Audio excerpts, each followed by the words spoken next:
اجلاس میں وزیر اعظم کے انتخاب میں پی ایم ایل این کی طرف سے جس شخص کو امیدوار بنایا گیا تھا وہ چونکہ ممبر نیشنل اسمبلی فارم 45 پہ منتخب نہیں ہوا تھا تو اس کے کاغذات نامزدگی پہ ہم نے اعتراض اٹھایا تھا کہ چونکہ شہباز شریف صاحب ایم این اے نہیں ہے تو وہ وزیر اعظم پاکستان کا الیکشن نہیں لڑ سکتے ہیں. ہمارا اعتراض انہوں نے رد کر دیا. آج بھی الیکشن کمیشن میں فارم 47 کی بازگشت سنائی دی جب ابھی ہم رانا صاحب میرے ساتھ کھڑے ہیں. NA 141 پی ٹی آئی کے کینڈیڈیٹ تھے سائے وال سے اور یہ NA 141 سے فارم 45 پہ جیتے تھے تاہم فارم 47 پہ ان کی لیڈ جو تھی 7,500 اس کو ختم کیا گیا اور مخالف امیدوار جو ہیں پی ایم ایل این کے ان کو جتوایا گیا. آج ہماری نالش پہ سماعت تھی. دوسری سائٹ کی وکیل نے مہلت طلب کی ہے. آج کی ایک اہم خبر میں آپ کو دیتا ہوں. اسلام آباد ہائی کورٹ میں بانی chairman P T I Imran Khan صاحب کی طرف سے میں نے اڈیالہ جیل کے سپرڈنٹ کے خلاف توہین عدالت کی درخواست آج دائر کی تھی جو کہ اس میں آج سماعت ہوئی. 10 ایام قبل اسلام آباد ہائی کورٹ کے جج صاحب محترم سردار اعجاز اسحاق خان نے یہ حکم جاری کیا تھا کہ عمران خان کے ساتھ جب بھی ان کی قانونی ٹیم کی ملاقات ہوگی تو جیل حکام کی طرف سے کوئی بھی 2 نازل شدہ فرشتے جو ان کے 2 محتاط اہلکار ہوتے ہیں ایک ہماری جانب بیٹھ جاتا ہے ایک خان صاحب کی جانب اور ہماری تمام گفتگو وہ سماعت یا سنتا ہے.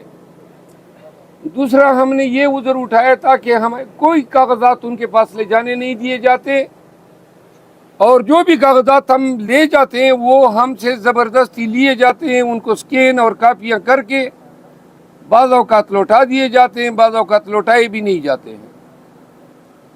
تو تیسری اس میں پٹیشن میں یہ ہماری استدعا تھی کہ پی ٹی آئی کے چند منتخب ایم این ایز اور ایم پی ایز ملنا چاہتے ہیں تو جج صاحب نے ملاقات کی بھی اجازت دی اسٹیشنری لے جانے کی اجازت دی اور سختی سے ممانعت کی کہ خان صاحب کے ساتھ لیگل ٹیم کی میٹنگ کو کوئی جو ہے نہیں سنے گا اور اتنے فاصلے پہ رہے گا کہ کنورسیشن اس کو سنائی نہ دے.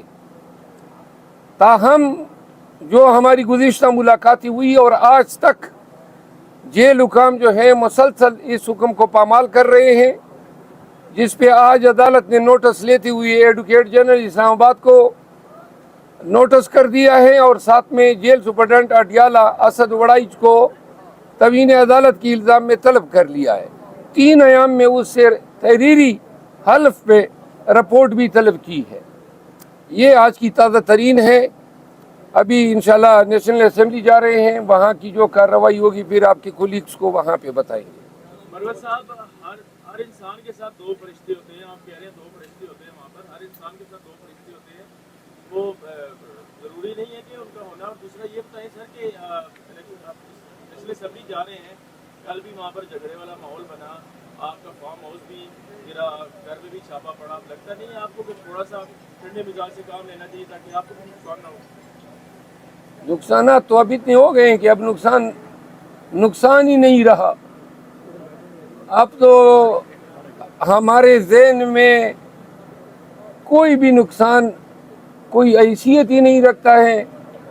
ہم عادی ہو گئے ہیں. البتہ میں کبھی بھی آپ اپنے ساتھ کنورسیشن میں دیکھ لیں آپ دوستوں کے ساتھ ہمیشہ صحافیوں کے ساتھ عام لوگوں کے ساتھ ہم بڑے ہی معتدل مزاج رہتے ہیں.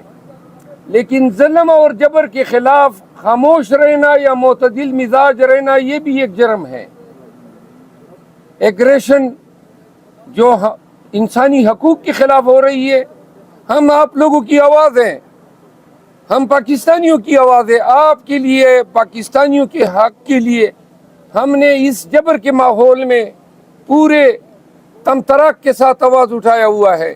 آواز میں جب سختی نہیں ہوگی، استقامت اور اس میں گن گرج نہیں ہوگی تو لوگ شاید یہ سمجھے کہ آواز کمزور پڑ گئی ہے.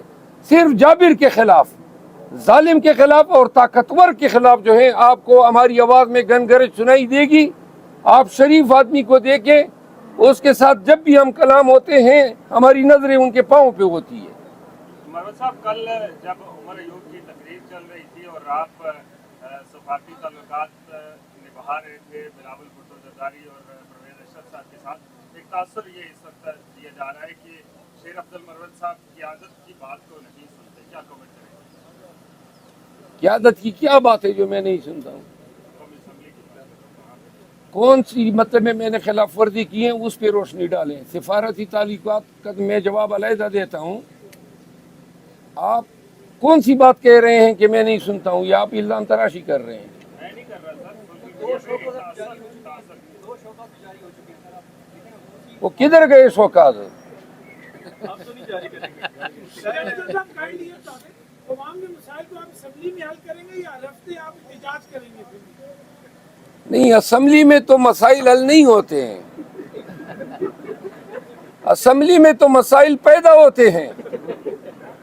یہ مسئلہ اسمبلی میں پیدا ہوا ہے. یہ جو اجنبی لوگ MNA بن کے بیٹھے ہیں، شہباز شریف صاحب جو ہیں حلف کے لیے اب اس نے شیروانی بھی اپنے ناپ کی سلوائی ہوگی اور پہن کے پھر حلف بھی اٹھائے گا. اسمبلی جو ہے وہ موجودہ وقت میں، اس دن سپیکر کہہ رہا تھا کہ پاکستان کا طاقتور ترین ایوان ہے. اس طاقتور ترین ایوان کی آپ حالت زار دیکھ لیں. میں اس کا ممبر ہوں. کل نہیں پرسوں پنڈی کی پولیس دن دہاڑے غنڈوں کی طرح سڑک پہ میری گاڑی کا راستہ روک کے کھڑی ہو گئی، بندوقیں اتار لائی. اب کیا جرم ہے میرا؟ سڑک پہ نہیں جا سکتا ہوں. یعنی کہ آپ سوچیں نا. اور پھر جب میں نکلنے لگا تو گاڑی کو ٹکر بھی مار دی. حضرات، جب کوئی ظلم کرتا ہے نا تو ظالم کے آگے کوئی نرمی سے بات نہیں کرتا ہے. پاکستانیوں نے سب نے اگر 9 مئی کے بعد ظلم اور جبر کے خلاف آنکھیں نکال کے کھڑے ہو جاتے تو یہ خوف کی فضا کبھی پھیلتی ہی نہیں. پوری قوم کو بیمار کر دیا اس خوف نے. پوری قوم کو انہوں نے جو ہے ڈر اور خوف میں مبتلا کر کے نفسیاتی مریض بنا دیا ہے.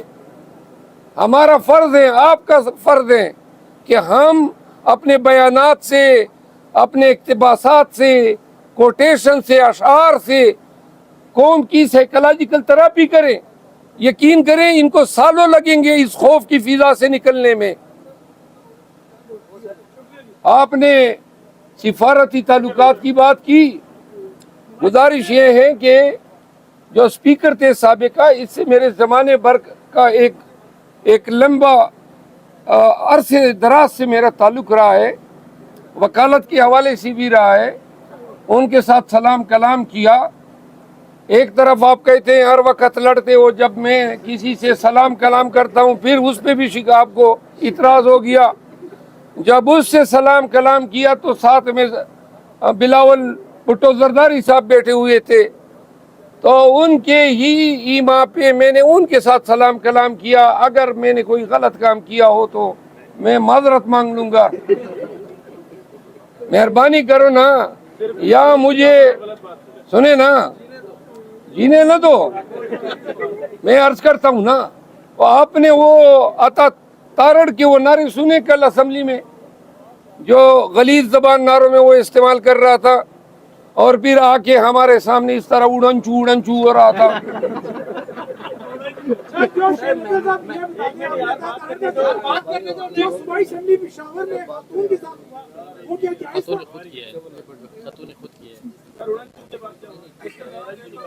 سنے نا جی، وہ اس طرح اڑنچو اڑنچو ہو رہا تھا اور ساتھ میں غلط نعرے لگا رہا تھا. میں قسمن کہتا ہوں کہ لمحوں کی دیر تھی، عطا تارڑ وڑ چکا تھا، لیکن بس اللہ نے کرم کیا.